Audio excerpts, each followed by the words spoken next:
Hi. Our lesson is on rational approximations of irrational numbers. And if you went, well, let's break it down a little bit. Rational, any number that can be written as a fraction. Approximation, pretty close. Irrational, crazy. And then number's a number.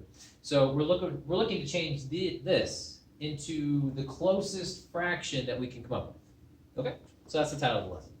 All right, so could you please give me a number between 1 and 300? 254. 254. Excellent number. So my job is to come up with the closest fraction I can to the square root of 254, which is a crazy number, by the way. Okay? Let's see here. I'm going to go with...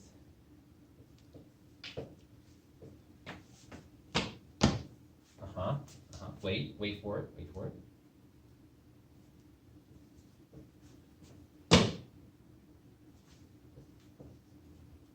Done. And you're probably thinking, say what? What did you just do? Well, if I put the square root of 254 in the calculator, calculator just died. Okay, so I checked the square root of 254, and it's rounded to the nearest thousandth. It's 15.937. Okay, so it's approximately 15.937. Now I say approximate because it can't be exactly that, because it's a crazy number that goes on forever, never stops, never repeats in a group. Crazy.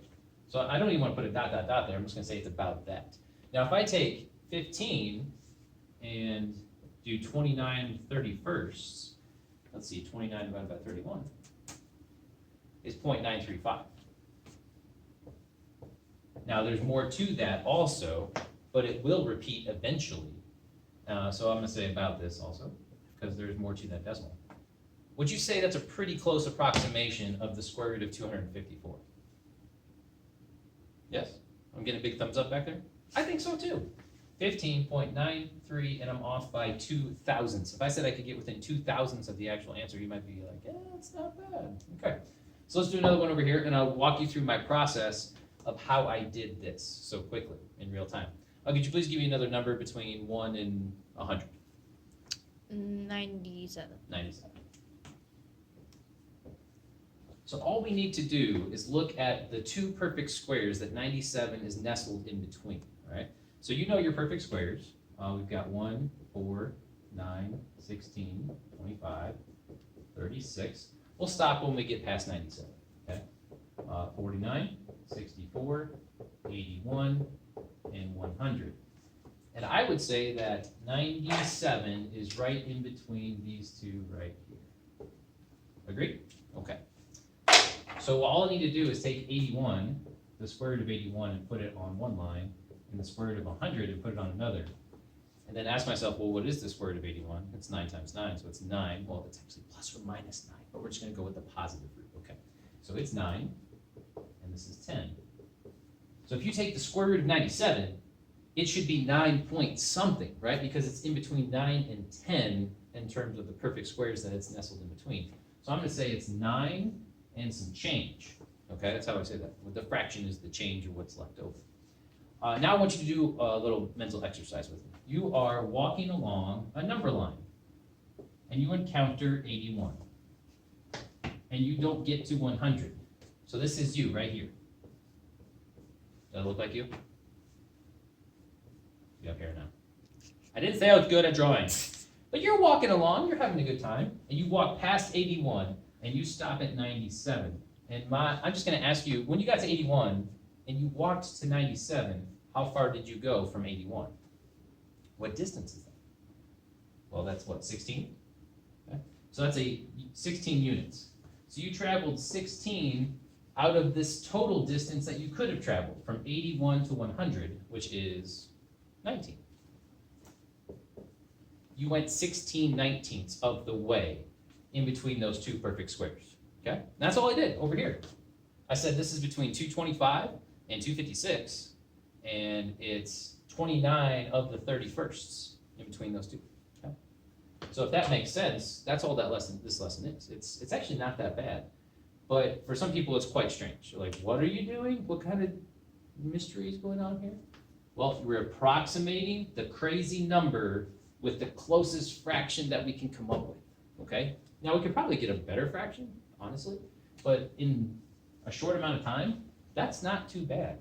So in the calculator, if we do the square root of 97, hello, it's 9.849 if I round it to the nearest thousand, okay? So 9.849.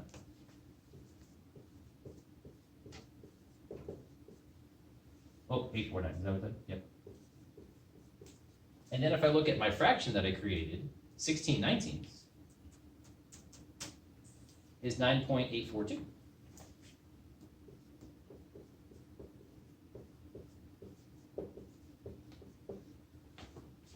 That's pretty close. Wouldn't you say? Wouldn't you say? Yes? Okay, I'm getting a head nod over there. Cool. Now we need to go over there and see if we can do one that's a little bit more outrageous, okay? So let's take a look.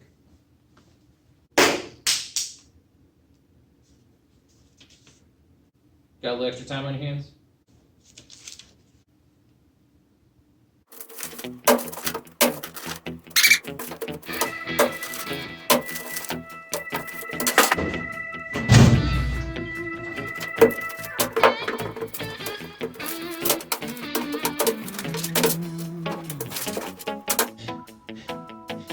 Okay, I've seen enough.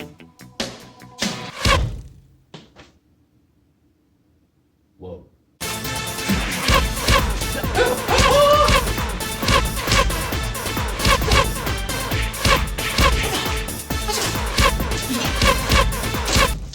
I saw Mulan yesterday on Disney Plus. Oh, how was it? I want to see that. Dude, so good. At the end, when like Dad is like,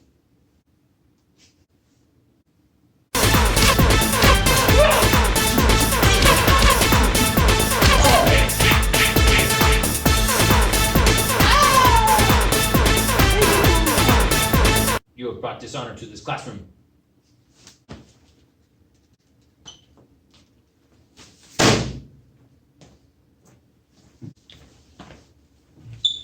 Oh, this thing's actually pretty cool. Uh-oh. All right, hey, let's go ahead and finish up the lesson. So, the square root of 712, we need to approximate that with the best fraction that we can in a short amount of time. So what we're going to do is we're going to place it between two perfect squares. So if you don't know the two perfect squares that 712 is nestled in between, that's okay. Just start multiplying numbers together. Or take the square root of 712 in the calculator and see what that equals. Okay. Let's see, 25, 26, probably between 26 and 27, somewhere in there. Okay, 26 squared is 676. And 27 squared is 729. So 712 is right in between those two, okay? So that would be between 26 and 27.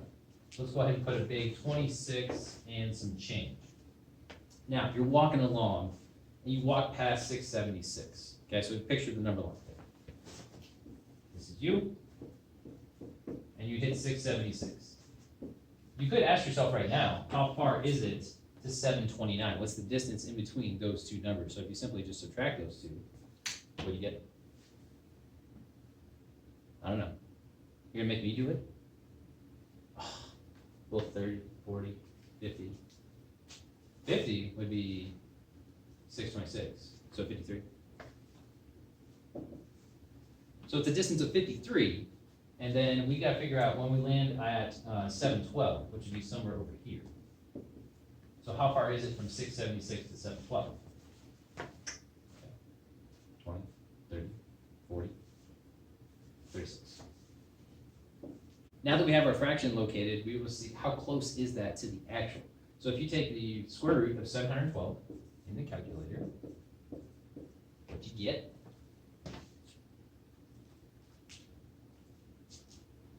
I got 26.683, approximately. 683. Now we can see how good is our approximation right here. So if you take the 26 as the whole number and just divide 36 by 53, you'll get your decimal. And it's 0.679.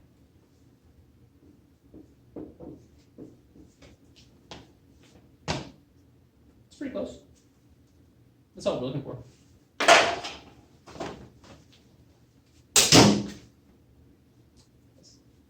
Have a good day.